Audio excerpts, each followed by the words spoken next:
Hey, so I just finished watching Peacemaker, the newest TV show starring John Cena. It's the spin-off slash continuation of the live-action reboot of Monsters vs. Aliens. You see, what I like about all this newer DC stuff is that it almost feels like a parody of their competitors over at Scat Rat Studios.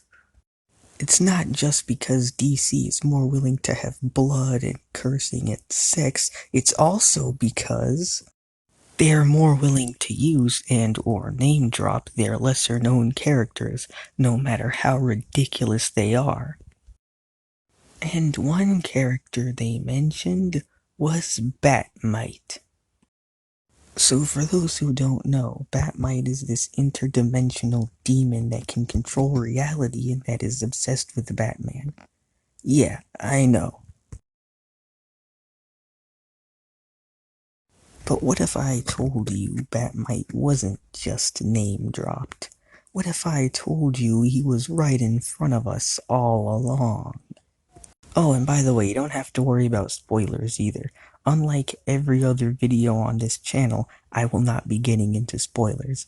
Not really because it's recent, but just because I didn't need to.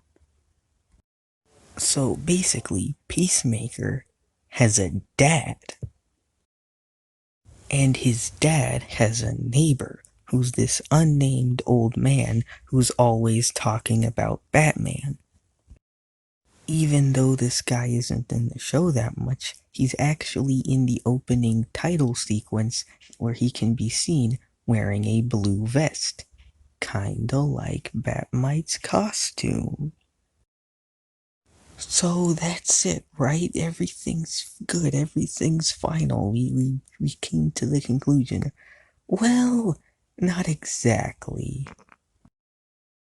If he really is Batmite, why would he just be hanging out in some random neighborhood disguised as some random old guy? But I think the biggest proof for why he can't be Batmite is because there's an entire scene where Peacemaker is insulting Batman, and well, the guy doesn't really care at all. Batmite is one of the most whiny, obnoxious little shits in all the DC universe.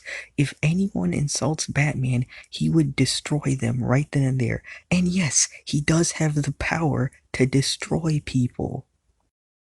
You could argue that he's important because he's in the opening intro, but so is the janitor guy, and he was barely in it.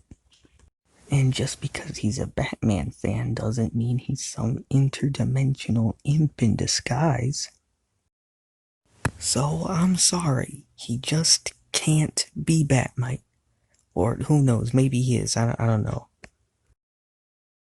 Join me next time when I'll do a breakdown of the trailer for Dr. Seuss and the Multiverse of Madness.